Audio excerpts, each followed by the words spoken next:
the same amount of hours deserve the same amount of money or pay.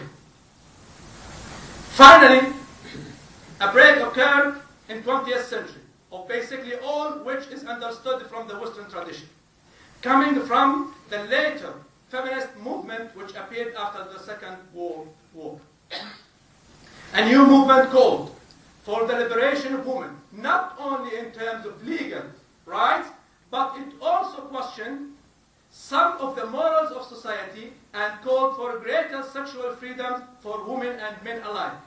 It contended that basically a lot of problems were caused by the institution of marriage and the ideas of family and so forth. People wrote concerning the need to break from these ideas. And in the 1990s, the prevalent argument in the West is that we should discuss genders, not sexes.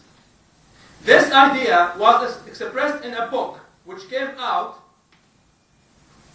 1991, where the author discussed the idea that there is no difference between male or female, and that gender is only due to environment. So, therefore, we can change the environment so that men could take the roles of women and women could take roles of men. But by what? Changing the education and the climate. So, this is where it has been, or it has ended up now. We find in this 2,500 years old Western tradition, we come from the first extreme, which was expressed by the Greeks when women were denied their essential humanity, to this extreme expressed today, where there is no differences between the sexes and it's an issue of gender, climate and environment. This is, of course, a very brief summary. I'm sure that I didn't do just with that, but I tried to put a frame of this view.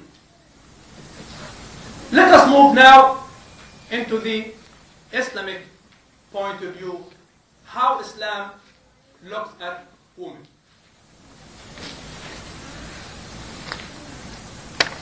We find that Muslims, unlike, for instance, the Greek philosophers or the French writers after the French Revolution, they do not feel that their concepts, ideas, beliefs are those of fellow men. But rather, they believe that what they are taught, what they believe, what they practice, and all that is tied to this is part of a divine revelation given to them by God. And so, its truth and uprightness is not questionable because of its being revelation from God. The argument is that God knows best that which He created. He created human beings. He is the God of wisdom and God of all knowledge, and so, therefore, He knows what is best. And He decrees that which is best for humanity. So Muslims, they try to live in such code of law which is expressed by the Quran and what the Prophet Muhammad said. So what is the womanhood in Islam? I'm trying here to focus on the philosophical point of view. I'm not concerning how Muslims they are acting. But people they are saying that the Quran is saying this, Islam is saying this, Prophet Muhammad is saying this. So I'm trying to focus on this. Not what I'm doing as a Muslim, or what the Muslim countries are applying, because we know that we are a part of Islam maybe centuries now. But let us go to the resources itself. As I said that Islam is based on two main things, the Quran and the Prophet's sayings. And we find that it's very clear in the Quran that Muslims are taught that men and women share a single humanity. that they are equal in their humanity and that there is no difference in the amount of human nature in them. Now, we may take this as for granted. But as I expressed before, and as explained before, that the initial Western civilization was based on the fact that women were not full human beings. So please keep what we have said at the beginning when we are talking about this view. So, this being something was taught 1400 years ago, was a revolutionary idea in the sense that it is only within the last 100 years or so that the issue of women being fully human beings has come to be accepted in Western intellectual circles. Initially, women were not. The Quran, in describing the origins of human beings, tells, again, Adam and Eve, the same story that we read in Genesis. Now we have it in chapter 7 of Quran, verses 19 to 23. Again, I highlighted only the pronouns, where you find them, there, them, they, us, we, our. About whom talking? Adam and Eve. Adam and Eve. Oh, not Eve, but both of them.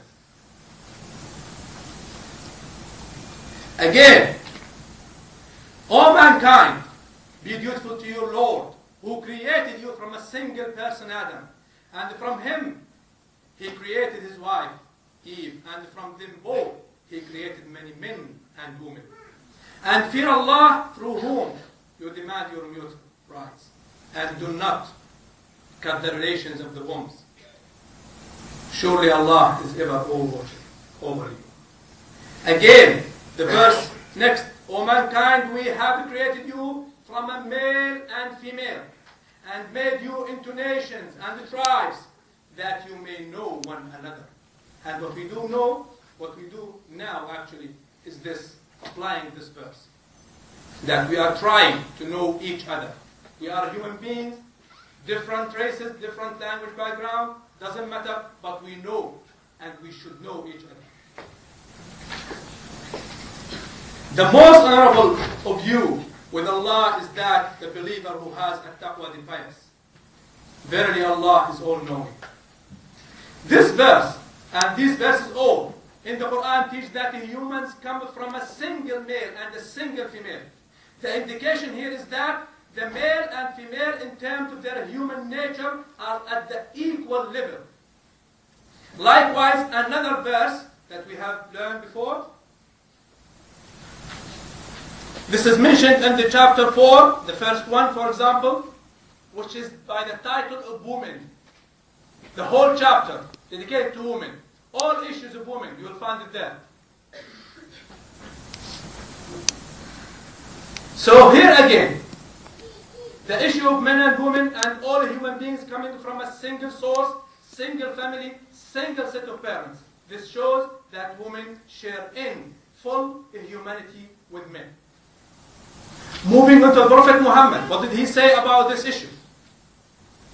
One of his hadith sayings, he said that indeed, verily, women are the twin halves of men. The twin halves of men. If you take anything and split it into two halves, one half, and they share. What does that indicate? It indicates the understanding is that there is a single humanity, a single essence which is shared, and there are twin halves of that.